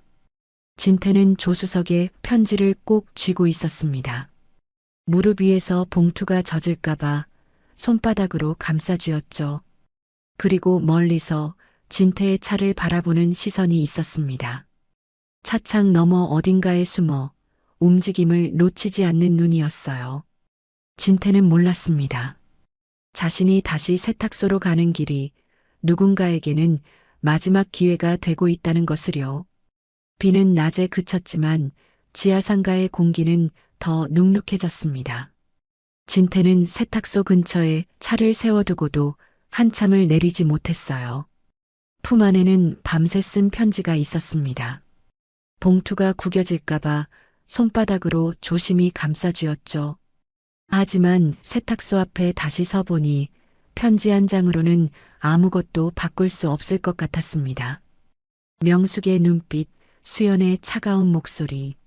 그 둘이 진태의 심장을 눌러버렸거든요. 해가 완전히 지고 상가 불이 하나둘 꺼졌습니다. 셔터들이 철컥철컥 내려가고 사람들의 발소리도 멀어졌죠. 진태는 끝내 결심한 듯 코트를 여몄습니다. 값비싼 코트였지만 오늘만큼은 그게 아무 의미 없었어요. 깊은 밤 적막이 가득한 지하 상가복도 희망 세탁소 셔터는 굳게 닫혀 있었습니다. 금속 셔터에 붙은 먼지와 얼룩이 형광등 불빛에 희미하게 드러났죠. 진태는 그 앞에 천천히 무릎을 꿇었습니다. 차가운 시멘트 바닥이 무릎에 닿자 진태의 얼굴이 일그러졌습니다. 하지만 그는 몸을 일으키지 않았어요. 오히려 더 깊이 고개를 숙였습니다. 수천만 원짜리 코트 자락이 먼지 섞인 바닥에 쓸려갔지만 진태는 눈 하나 깜빡하지 않았습니다. 그는 아주 낮게 마치 기도하듯 움츠렸습니다. 명수가 내가 잘못했다. 내가 너무 늦게 와서 미안해. 목소리가 텅 빈 복도에 조용히 울렸습니다. 그 소리가 돌아와 진태의 귀를 때렸죠. 진태는 봉투를 꺼내 셔터 앞에 살짝 올려두었습니다. 누가 보면 광고지 한 장처럼 보일지 몰라도 진태에게는 목숨 같은 사죄였어요. 시간이 얼마나 흘렀는지 모릅니다. 지하 상가의 냉기가 점점 뼛속으로 파고들었죠. 진태는 손바닥을 비벼도 손끝이 따뜻해지지 않았습니다. 그래도 움직이지 않았어요. 명숙이 문을 열어주기 전에는 자신이 떠날 자격이 없다고 생각했습니다. 그때 셔터가 요란하게 올라가는 소리가 복도를 갈랐습니다. 철컥, 철컥. 수연이 나타났습니다. 경호원답게 자세는 곧았지만 얼굴은 밤보다 더 차가웠어요. 수연은 무릎 꿇은 진태를 내려다보며 숨을 길게 내쉬었습니다. 눈빛엔 피곤과 분노가 섞여 있었습니다. 회장님, 여기서 이러시면 곤란합니다. 제발 가주세요. 진태는 고개를 들었습니다. 눈밑이 퀭했고 입술은 말라 있었습니다. 그는 본능처럼 손을 뻗었습니다. 딸의 손이든 뭐든 잡고 싶었어요. 붙잡지 않으면 다시는 못 만날 것 같았거든요. 하지만 수연은 차갑게 한 걸음 뒤로 물러섰습니다. 손을 뻗은 진태의 손끝이 허공을 가르며 멈췄죠. 수연은 목소리를 더 낮추고 더 단단하게 말했습니다. 제 아버지는 25년 전에 죽었습니다. 우리를 버리고요. 지금 제 앞에 계신 분은 제가 지켜야 할 고용인일 뿐입니다. 선 넘지 마십시오. 그 말은 칼이었습니다. 진태는 맞는 줄 알면서도 피하지 못했어요. 눈이 빨갛게 달아올랐지만 그는 고개를 끄덕이듯 떨궜습니다. 그래, 그래도 좋다. 내가 뭐라 부르든. 진태는 무릎을 꿇은 채로 애써 웃으려 했습니다. 웃음이 아니라 울음에 가까운 표정이었죠. 난 여기 있을 거다. 수연은 이를 악물었습니다. 분명히 싫었습니다. 돌아가라는데도 버티는 모습이 엄마를 또 흔드는 것 같았거든요. 하지만 수연은 경호원입니다. 회장의 안전을 책임지는 사람도 자신이었죠. 그 사실이 수연을 더 미치게 만들었습니다. 회장님, 제발이요. 수연이 한 번 더 말했지만 진태는 고개를 저었습니다. 명숙이가 나올 때까지, 내 진심을 알아줄 때까지 여기서 한 발짝도 안 움직일 거다. 수연은 주먹을 꽉 쥐었습니다. 손끝이 하얗게 질렸어요. 결국 수연은 셔터를 다시 내리지 못하고 문 안쪽으로 물러섰습니다. 문이 닫히는 순간에도 수연의 눈은 진태를 놓지 못했죠. 가게 안 명숙은 문에서 몇 걸음 떨어진 곳에 서 있었습니다. 손으로 입을 막고 있었어요. 눈물이 쉴 새 없이 흘렀습니다. 진태가 무릎 꿇은 모습을 보는 것만으로도 속이 뒤집혔죠. 미워서 눈물이 나고 또 그 꼴이 처참해서 눈물이 났습니다. 명숙은 속으로 되뇌었습니다. 지금 열어주면 안 된다고요. 25년의 상처는 말 한마디, 무릎 한 번으로 사라지지 않습니다.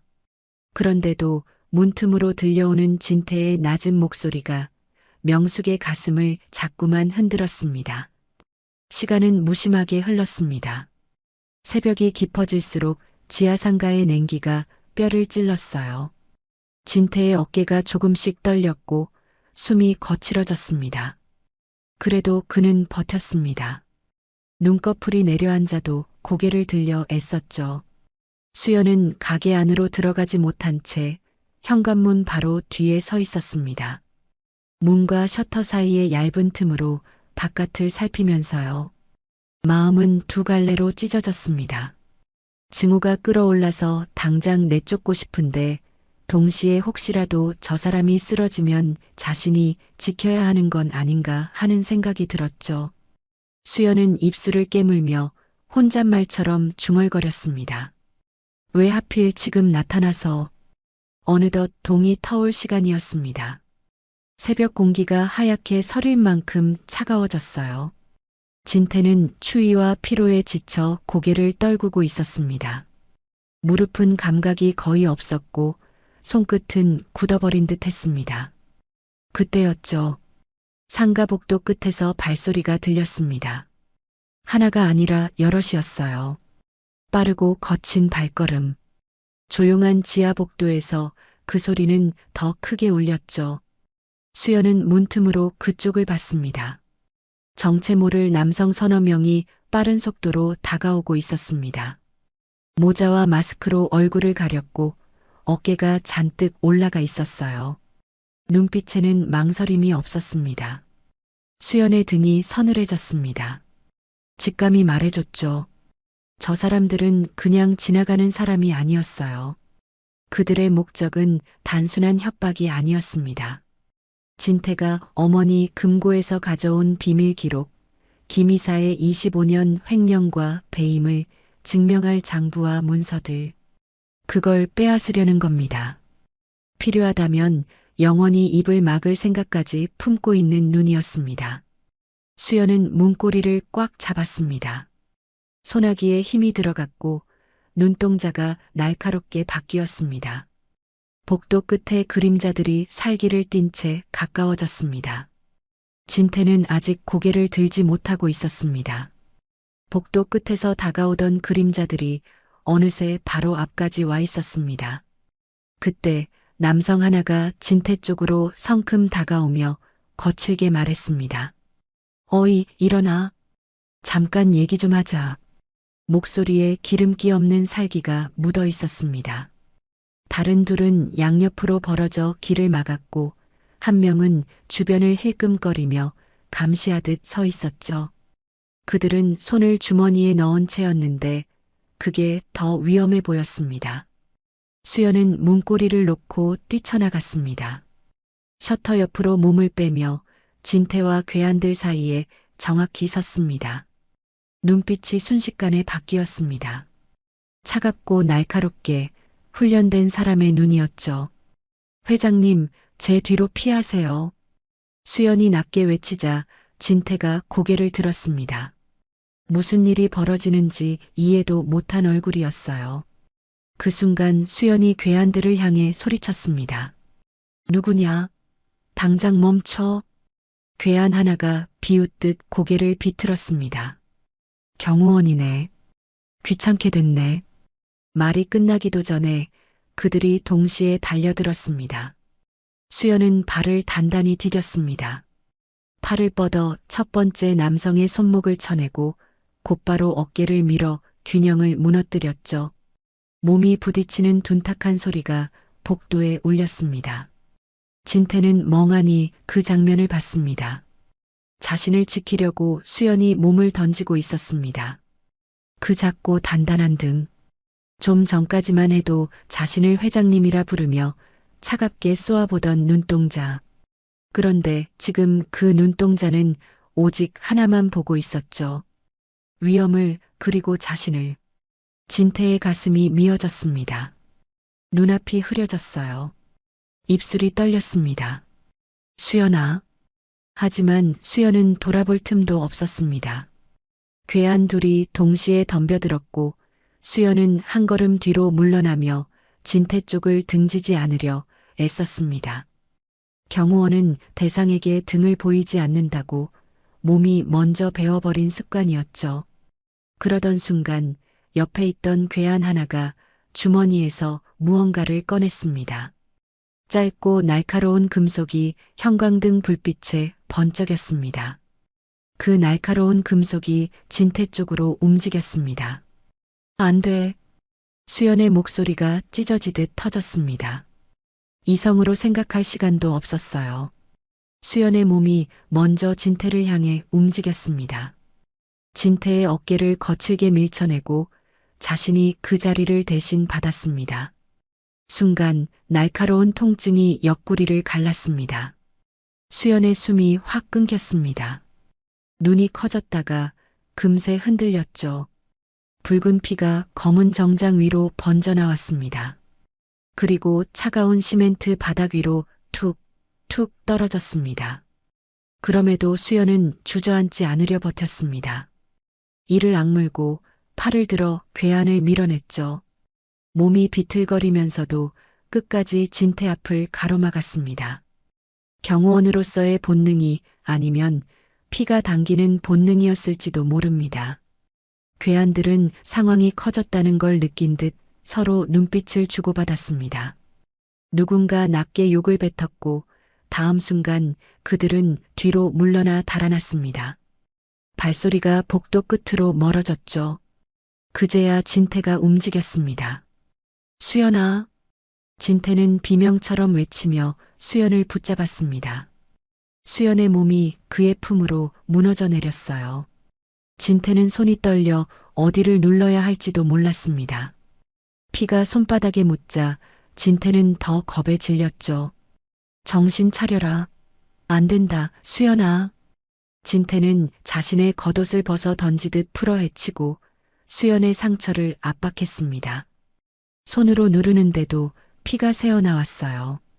진태의 얼굴이 새하얘졌습니다. 눈물과 빗물이 섞여 뺨을 타고 흘렀죠. 진태는 울부짖었습니다.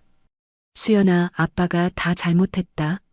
제발, 제발 눈 좀 떠다오. 그 말이 복도에 처절하게 울려 퍼졌습니다. 새벽 지하상가의 차가운 공기가 그 울음을 받아서 멀리까지 밀어냈죠. 수연의 눈꺼풀이 아주 조금 떨렸습니다. 정신이 혼미한 얼굴로 간신히 눈을 떴어요. 초점이 잘 맞지 않는 눈이 진태를 더듬어 찾았습니다. 수연은 입술을 움직였습니다. 소리가 작아서 진태가 귀를 바짝 갖다 대야 했습니다. 회장님. 끝까지 아빠라는 말은 나오지 않았습니다. 그런데도 그 눈빛에는 원망이 없었습니다. 오히려 안도감이 비쳤죠. 살아있네, 다치지 않았네, 그런 확인 같았습니다. 수연은 힘겹게 숨을 몰아쉬며 말을 이어갔습니다. 울지 마세요. 전 경호원입니다. 고용주 지키는 게 제 일이니까. 그 말을 끝으로 수연의 고개가 툭 떨어졌습니다. 진태는 심장이 얼어붙는 것 같았습니다. 손끝이 더 차가워졌어요. 수연아, 수연아. 그때였습니다. 안에서 문이 열리는 소리가 났습니다. 셔터 안쪽에서 명숙이 뛰쳐나왔죠. 잠옷 위에 겉옷을 대충 걸친 채였고 얼굴은 겁에 질려 있었습니다. 그리고 바닥에 쓰러진 수연을 보는 순간 명숙의 울음이 폭발했습니다. 수연아. 명숙은 무릎을 꿇고 딸을 끌어안았습니다. 명숙의 울음이 지하상가 복도를 흔들었습니다. 그 울음은 분노도 공포도 절망도 다 섞인 소리였죠. 진태는 이를 악물었습니다. 울고 있을 시간이 없었습니다. 그는 수연을 업었습니다. 피가 코트와 셔츠에 번졌지만 신경 쓸 겨를도 없었어요. 수연의 몸이 생각보다 가벼워서 진태는 더 가슴이 찢어졌습니다. 수연아, 제발. 아빠가 이제야 너를 찾았는데 이렇게 가면 안 된다. 진태는 미친 듯이 계단을 뛰어 올라갔습니다. 발이 미끄러질 뻔해도 멈추지 않았어요. 뒤에서 명숙이 울부짖으며 따라왔습니다. 밖으로 나오자 새벽 공기가 얼굴을 때렸습니다. 차가운 햇살이 희미하게 비치기 시작했죠. 진태는 떨리는 손으로 구급차를 부르며 소리쳤습니다. 목소리가 갈라져 제대로 나오지 않았지만 그 절박함만은 분명했습니다. 잠시 뒤 사이렌 소리가 가까워졌습니다. 구급차 문이 열리고 의료진이 수연을 받아들었습니다. 명숙은 구급차를 따라오며 계속 울었습니다. 구급차가 새벽 도로를 가르며 달려나갔습니다. 진태와 명숙의 절규가 뒤엉킨 채로요. 병원 응급실 앞에 도착하자 자동문이 열리며 차가운 공기가 확 밀려 나왔습니다. 그 순간 의료진이 달려들었어요. 수연은 들것 위로 옮겨졌고 하얀 시트가 피에 스며들어 붉게 번졌죠. 누군가가 큰 소리로 말했습니다. 출혈 많아요. 압박 더 세게. 수연의 몸은 빠르게 응급실 안으로 밀려 들어갔습니다. 진태는 따라가려다 멈칫했습니다. 의료진이 막아서며 소리쳤거든요. 보호자분은 밖에서 기다리세요. 들어오시면 안 됩니다. 진태는 고개를 끄덕이려 했지만 몸이 말을 듣지 않았습니다. 손이 떨려서 난간을 꽉 잡았어요. 그 손은 이미 수연의 온기로 눅눅하게 젖어 있었습니다. 따뜻했던 체온이 손바닥에 남아 있었죠. 의료진이 수연의 상처를 압박한 채 수술실 쪽으로 달렸습니다. 바퀴가 바닥을 긁는 소리가 길게 이어졌고 문이 열리고 닫히는 소리가 복도에 울렸어요. 빨간 불빛이 켜진 수술실 앞에서 진태는 멍하니 자기 손바닥을 내려다봤습니다. 진태는 입술을 달싹이며 중얼거렸습니다. 내가 지켜야 했는데. 그때 명숙이 비틀거리며 다가왔습니다. 숨이 가빠서 어깨가 크게 들썩였고 눈은 벌겋게 부어 있었습니다. 명숙은 진태 앞에 서자마자 떨리는 손으로 진태의 가슴을 밀쳤습니다. 힘은 약했지만 말은 날카롭게 꽂혔어요. 당신 때문이야. 명숙의 목소리가 갈라졌습니다. 당신이 나타나지만 않았어도 우리 수연이 저렇게 안 됐어. 그 말이 화살처럼 진태 가슴에 박혔습니다. 진태는 반박하지 못했습니다. 할 말이 없었죠. 사실이 아니라고 말하고 싶었지만 수연이 피를 흘리며 쓰러진 장면이 눈앞에서 지워지지 않았습니다. 명숙은 눈물을 훔치지도 못한 채 계속 말했습니다. 우리 수연이 나만 믿고 살았는데 당신이 뭔데? 왜 이제 와서? 명숙은 끝내 말을 잇지 못하고 주저앉았습니다. 다리가 풀려 의자에 털썩 앉았고 두 손으로 얼굴을 가렸어요. 흐느낌이 손가락 사이로 새어나왔습니다. 진태도 복도 의자에 주저앉았습니다. 그는 회장이었습니다. 수조원의 자산을 움직이고 사람들의 인생이 걸린 계약도 결단하는 사람이었죠. 그런데 지금 이 순간 수술실 문 너머에서 울리는 기계음 하나조차 자기 마음대로 할 수 없었습니다. 그 무력함이 진태를 바닥까지 끌어내렸어요. 진태는 고개를 숙인 채 손바닥을 무릎에 문질렀습니다. 닦는다고 없어지는 게 아니었죠. 시간이 흐르는 동안 복도는 점점 차가워졌습니다. 간호사가 지나가며 바퀴 달린 카트를 끌고 갔고 멀리서 누군가 울부짖는 소리도 들렸습니다. 병원은 늘 이런 곳이었지만 오늘은 유난히 잔인했습니다. 그때 진태의 눈빛이 돌연 변했습니다. 방금 전까지 무너져 있던 눈이 갑자기 서늘하게 가라앉았어요. 눈물은 그대로였는데 그 눈물 아래에 다른 감정이 자리 잡았습니다. 분노였습니다. 진태는 떨리는 손으로 휴대전화를 꺼냈습니다. 손이 떨려 화면이 제대로 눌리지 않았지만 그는 끝내 전화를 걸었습니다. 몇 번의 신호음 뒤에 연결되자 진태는 숨을 낮게 눌러 말했습니다. 보안팀장, 지금 당장 지하상가 CCTV 전부 확보해. 잠깐 침묵이 흐른 뒤 상대가 되물었습니다. 회장님, 무슨 일이십니까? 진태는 이를 악물었습니다. 목소리가 낮았지만 속이 서늘하게 갈라지는 소리였죠. 그놈들 배후 내가 직접 찾아낸다. 하나도 남김없이. 전화를 끊자 병원 복도의 공기가 더 차가워진 느낌이었습니다. 마치 진태의 분노가 공기를 눌러버린 것처럼요. 명숙은 그런 진태를 옆에서 보고도 아무 말하지 못했습니다. 원망이 가시지 않았지만 지금은 딸이 더 급했으니까요. 시간은 새벽으로 깊어졌습니다. 새벽 4시 수술실 앞은 적막했습니다. 사람들의 발소리도 뜸해졌고 형광등만 희미하게 빛났죠. 진태는 벽에 등을 기대고 천천히 머리를 기댔습니다. 눈을 감자 파노라마처럼 장면이 스쳐 지나갔어요.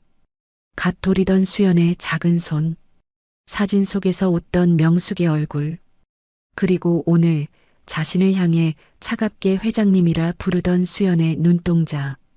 그 눈동자가 칼날을 막아내던 순간까지 겹쳐졌습니다. 진태는 입술을 떨며 속삭였습니다. 목소리는 거의 울음이었습니다. 수연아, 내가 깨어나면 이제 회장님이 아니라 아빠라고 부르게 해줄게.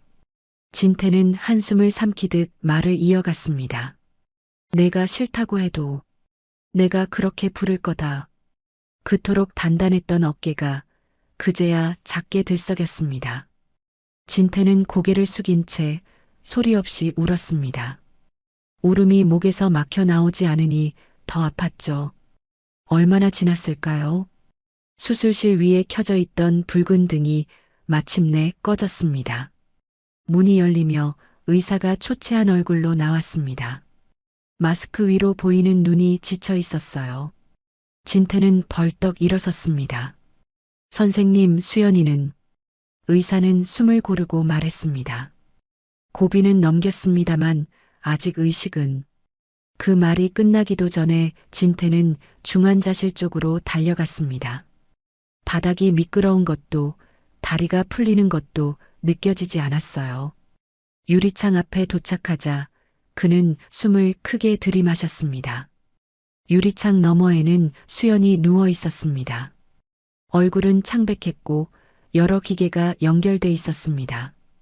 기계가 내는 규칙적인 소리가 살아있다는 증거처럼 들렸죠. 수연은 가쁜 숨을 내쉬고 있었습니다. 진태는 유리창에 손바닥을 대었습니다. 피가 말라붙은 손바닥이 투명한 유리에 닿았어요. 그는 이를 악물었습니다. 눈물이 다시 차올랐지만 이번엔 멈추지 않았습니다. 진태의 마음속에 결심이 박혔습니다. 딸을 이렇게 만든 자들 반드시 찾아내겠다고요. 똑같은 지옥을 맛보게 하겠다고요. 그때였습니다. 유리창 너머로 수연의 손끝이 아주 미세하게 떨렸습니다. 눈에 보일 듯 말 듯한 작은 움직임이었죠. 진태는 숨을 멈추고 그 손을 바라봤습니다. 작지만 분명한 신호였어요. 유리창 너머로 수연의 손끝이 아주 미세하게 떨렸던 그 순간 진태는 그대로 굳어버렸습니다. 손바닥을 유리에 댄 채 숨을 멈췄죠. 움직임이 너무 작아서 착각일 수도 있었습니다. 그래도 진태는 그 작은 떨림 하나가 세상을 붙잡아주는 밧줄처럼 느껴졌어요. 그런데 기적 같은 신호가 있다고 해서 마음이 바로 놓이는 건 아니었습니다. 병원 복도는 여전히 차갑고 시간은 잔인하게 느리게 흘렀습니다. 진태는 유리창에서 겨우 손을 떼고 뒤를 돌아봤습니다. 조금 떨어진 곳, 복도 의자에 명숙이 넋이 나간 사람처럼 앉아 있었습니다. 명숙의 눈은 멍했습니다. 눈물은 이미 다 말라버린 것처럼 얼굴엔 힘이 없었죠. 손은 무릎 위에서 꼼짝도 하지 않았습니다. 마치 기계가 멈춘 사람 같았어요. 진태는 조심스럽게 다가갔습니다. 발소리조차 크게 들릴까봐 구두를 끌지 않고 천천히요.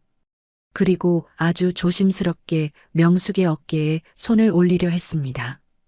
그 손이 닿는 순간 명숙이 번개처럼 그 손을 뿌리쳤습니다. 만지지 마. 명숙의 목소리는 낮았지만 날이 서 있었습니다. 그 말과 함께 명숙은 무너져 내리듯 고개를 숙였습니다. 그리고 참았던 울음이 터졌습니다. 소리 없는 울음이 아니라 속이 찢어지는 울음이었죠. 이게 다 당신 어머니 때문이야. 명숙은 진태를 보지 못한 채 허공을 붙잡듯 손을 떨었습니다. 우리 수연이를 사람 취급도 안 하더니 결국 이렇게 만들어. 명숙의 원망은 진태를 향해 날아왔지만 사실은 그들을 갈라놓았던 시어머니와 그 가혹했던 세월을 향하고 있었습니다. 그 세월이 지금도 명숙을 잡아당기고 있었죠. 진태는 아무 말도 하지 못했습니다. 변명하면 더 비열해질 것 같았어요. 그는 그 비난을 그대로 온몸으로 받았습니다. 머릿속엔 한 장면이 계속 떠올랐죠. 명숙이 눈보라 속에서 아이를 안고 쫓겨나던 이야기. 편지를 썼는데도 자신은 한 장도 받지 못했던 이야기. 억척같이 아이를 키워온 이야기. 그 모든 순간에 자신이 없었습니다. 진태는 그제야 뼈저리게 깨달았습니다. 어머니의 그림자 뒤에 숨어 가족을 지키지 못했던 사람은 결국 자기였다는 거리요. 회장이라는 이름이 그때 무슨 소용이었겠습니까? 진태는 천천히 명숙 앞에 무릎을 굽혔습니다. 복도 바닥은 차가웠지만 진태는 피하지 않았어요.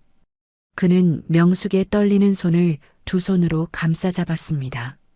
명숙은 뿌리치려다 힘이 없어 그대로 잡힌 채 울기만 했죠. 진태의 목소리가 떨렸습니다. 내 잘못이다. 진태는 말끝을 삼키고 다시 말했습니다. 이번에는 더 분명하게요. 어머니를 설득하지 못하고 너희를 지키지 못한 내 못난 자존심이 결국 수연이를 이렇게 만들었어.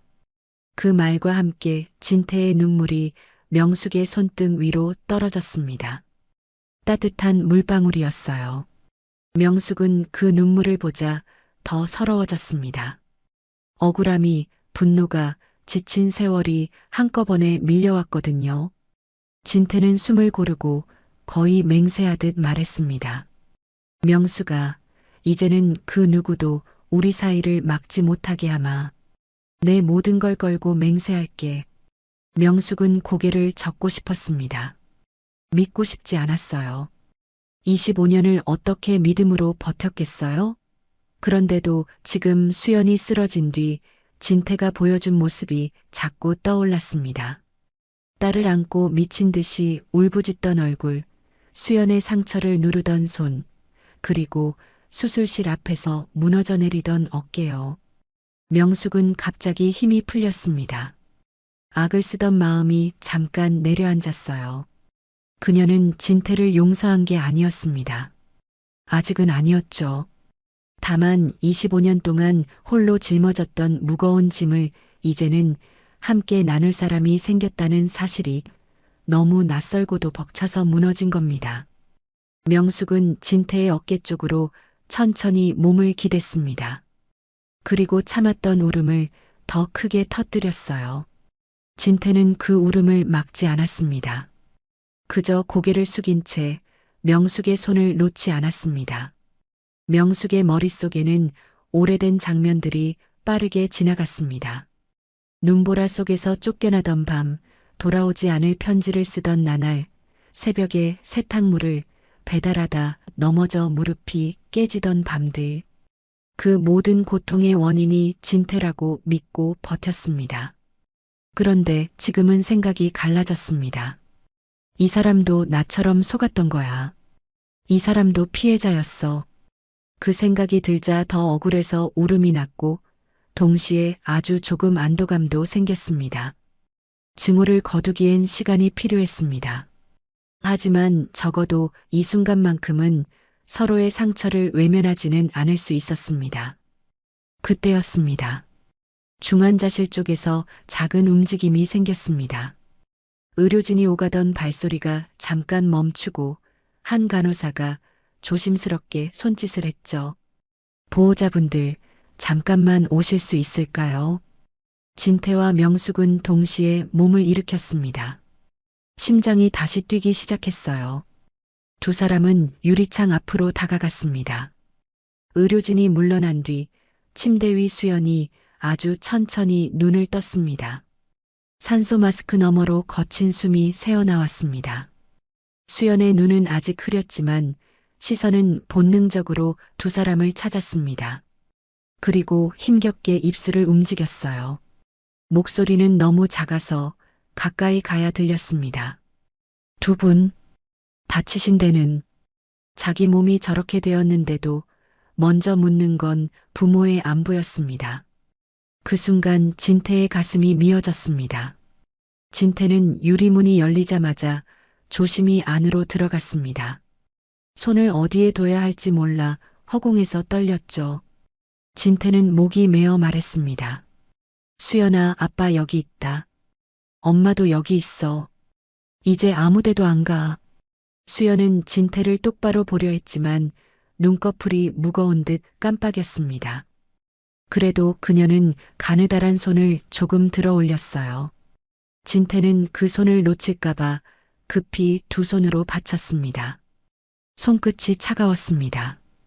그 차가움이 진태를 더 아프게 했죠. 수연은 숨을 몰아쉬며 말했습니다. 그때 몸이 먼저 움직였어요. 수연은 잠깐 눈을 감았다가 다시 떴습니다. 그리고 아주 천천히 이어갔죠.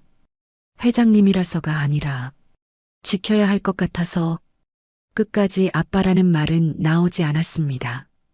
그래도 그 말은 분명했습니다. 원망만 있던 건 아니었다는 뜻이었어요. 피는 물보다 진했고 25년의 세월도 그 연결을 완전히 끊어내지는 못했습니다. 진태는 수연의 손을 소중히 감싸주었습니다. 눈물이 뚝 떨어져 수연의 손등에 닿았어요.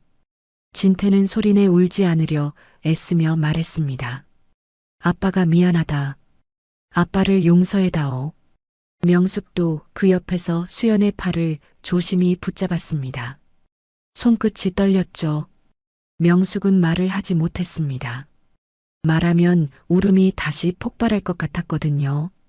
세 사람은 소리 없이 함께 울었습니다. 병실 안에는 기계음이 규칙적으로 울리고 있었고 그 사이로 흐느낌이 조용히 섞였죠.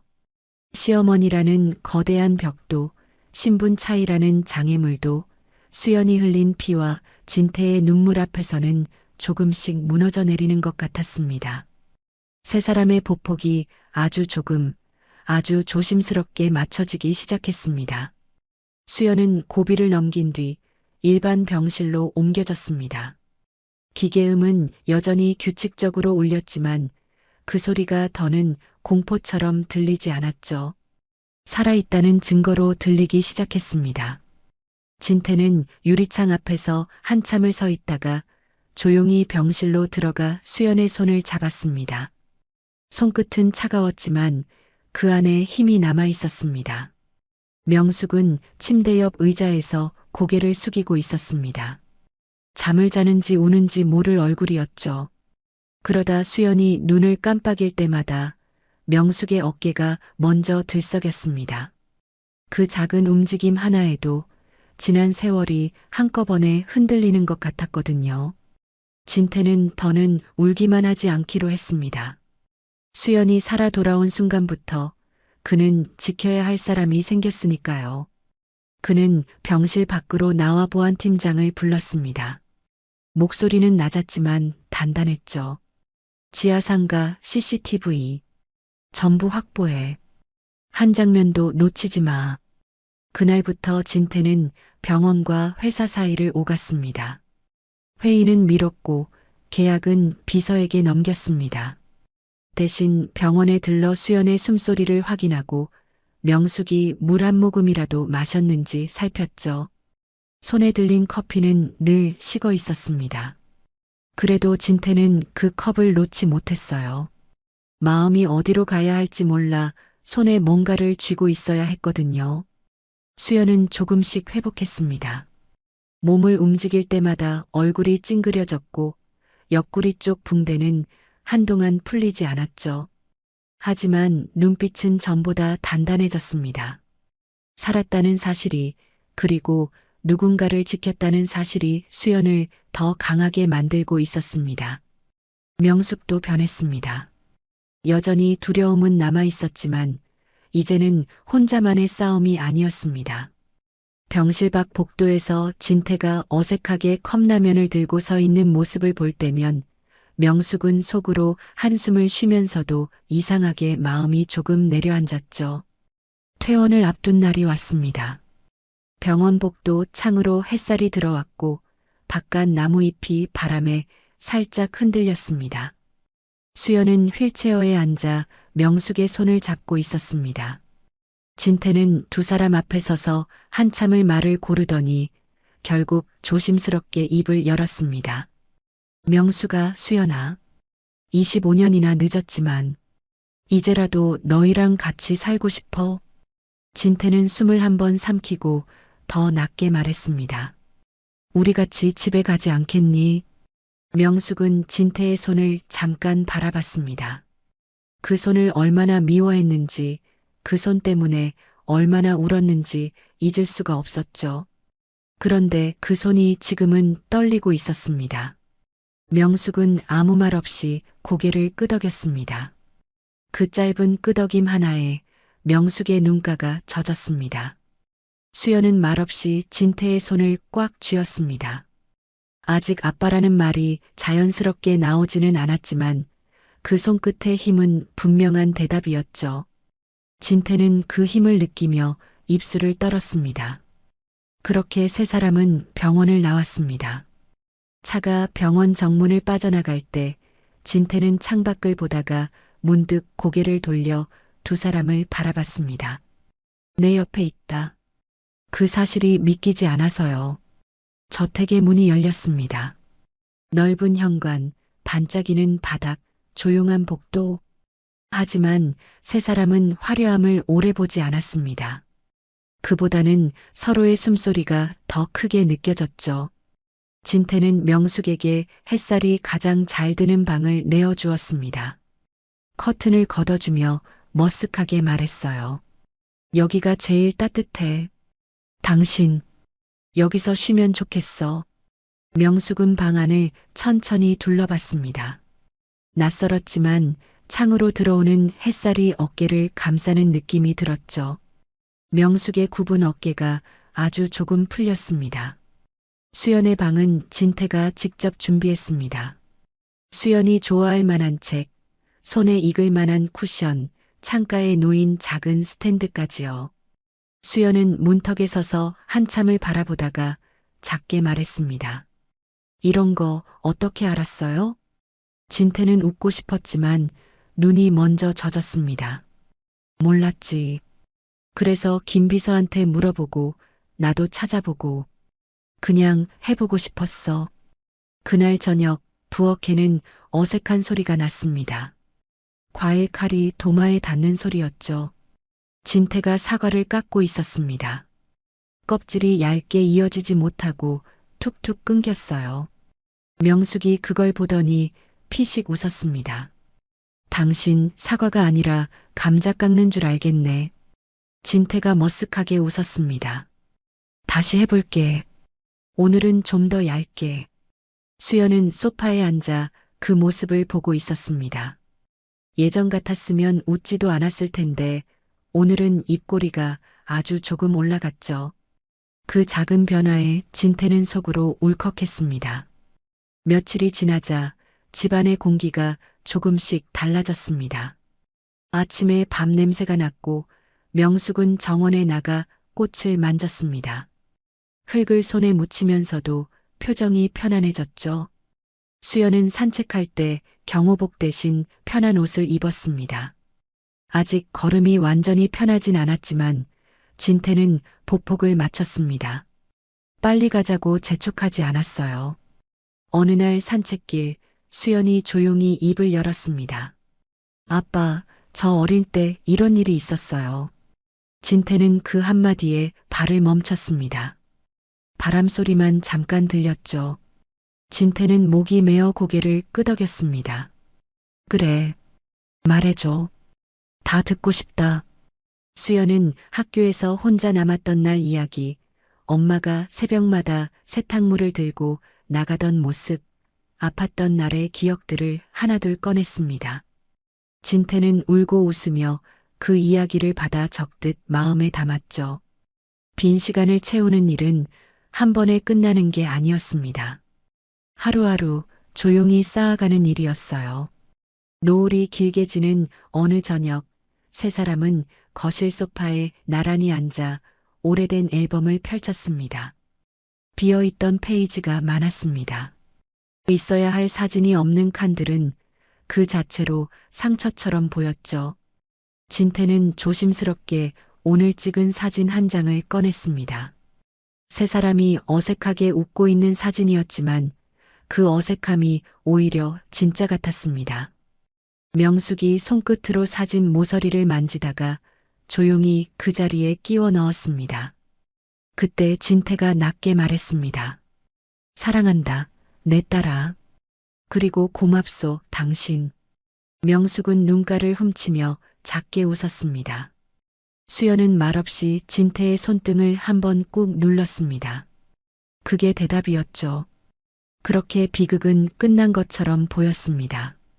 그리고 시간이 흘렀습니다.